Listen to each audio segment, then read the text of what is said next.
Now, as we wrap up Human Rights Month in the country and look forward to the upcoming elections, we focus on ensuring the well-being of South Africa's children, and this should not, or should be rather, a common objective, not just for civil society, but for all political parties that are currently contesting this year's national as well as provincial elections, which also coincides with the country celebrating 30 years of constitutional democracy. Do political parties then even consider the most vulnerable members of our society when drafting their elaborate manifestos? Do they cater for the provision as well as protection of children's rights?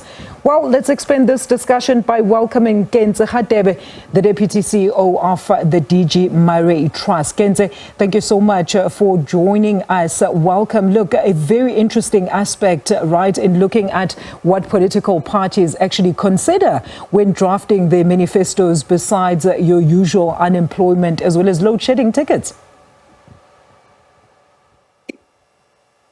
Having me on this evening. I think you're absolutely correct. As we enter the election cycle, we know the key issues that are going to take center stage. And I think what we're saying is, in the midst of all of that, children should be at the center of our national development agenda. And while it has been encouraging to see a number of political parties elevate certain issues that directly relate to children, for example, looking at issues relating to nutrition, affordability around food, recognizing the high cost of food and the impact that this has had on households, as well as other issues relating to early learning, supporting caregivers. These are all critical issues in the sphere around how do we ensure that our children's well-being and education, their schooling, the support that they have in their communities is prioritized. But ultimately what we're saying is, beyond the manifestos, beyond the political rhetoric, how do we ensure that after the elections, the key policy issues that prioritize children are also put in the center stage? And there are a couple of issues that we've elevated, for example, access to early learning, looking at issues like nutrition, looking at the child support grant, which still hasn't been increased above inflation, as well as other issues that directly impact caregivers and how we support them. So what we're ultimately saying is, behind the manifestos that are written in black and white, let's get real political will to center the needs of our children in this country. You know, Kentse, I don't know if you saw during the final voter registration drive by the IEC, a lot of political parties were actually complaining about the lack or the youth voter apathy there, saying that a lot of youth do not even want to associate themselves with, with voting as well as this democratic process. Now, children are a common cause, yet they are an underrepresented constituency, hardly spoken about in our current political discourse. And this was from your CEO, David Harrison. Do you think society itself has now considered this, or they've just, become so despondent that they feel there's no solution to such important matters in society by those who should be at the forefront of creating a productive as well as safe society?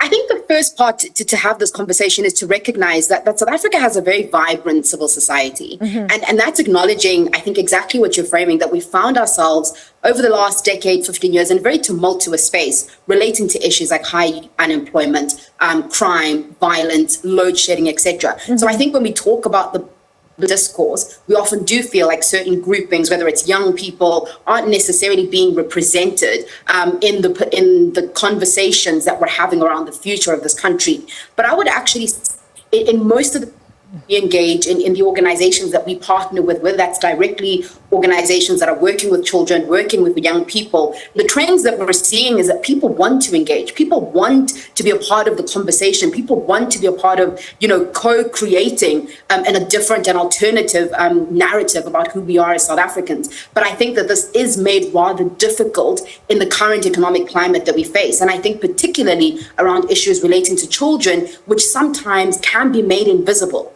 when you compare it to I think, the space that youth unemployment, for example, takes up in the national public square. And that's not to say that this is a zero-sum game where one issue needs to be pitted against the other. What we're arguing for is that evidence and research has shown us that countries that invest in, especially during the early years of their life, so investing in nutrition, investing in caregiver support, investing in early learning and stimulation and reading, that those countries decades later are reaping the rewards of that investment. So if we take the South African context, currently children in grade 4, 81% of those children cannot read for meaning. Yeah. That story goes all the way back to what's happening in our households, in our communities, in our early learning programs. And that then impacts the dropout rate that we see, which also impacts our youth unemployment rate. So if we really want to talk about these big issues that are framing the current election cycle, we can't talk about those without talking about how we're developing and investing in our children. Absolutely, Kentse. I mean, children are going missing or being killed every day, which is a rather huge concern. And most manifestos have not even come close to mentioning the redrafting or relooking of child-related policies that actually seek to champion as well as protect the rights of children. So the question I'm asking then is, how do we even put our trust in such parties if they cannot even guarantee the basics of which is safety of the future leaders of this country?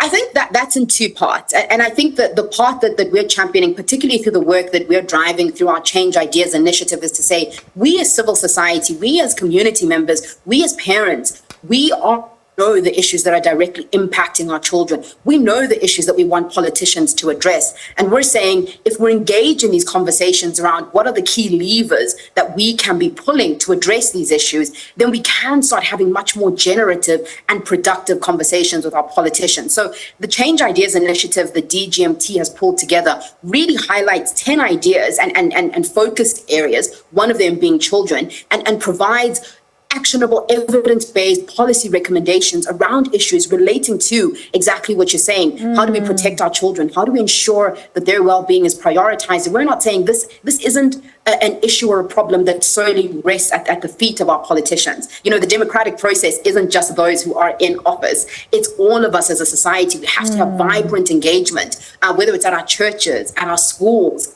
at work. So I think for us, what we're saying is that we need to be holding our politicians accountable, but at the same time, we want politicians to also acknowledge why these issues are important to us. Thank you so much for that social collective responsibility, Kentse. Thank you so much for that. That is Kentse Radebe, Deputy CEO of DG Murray Trust.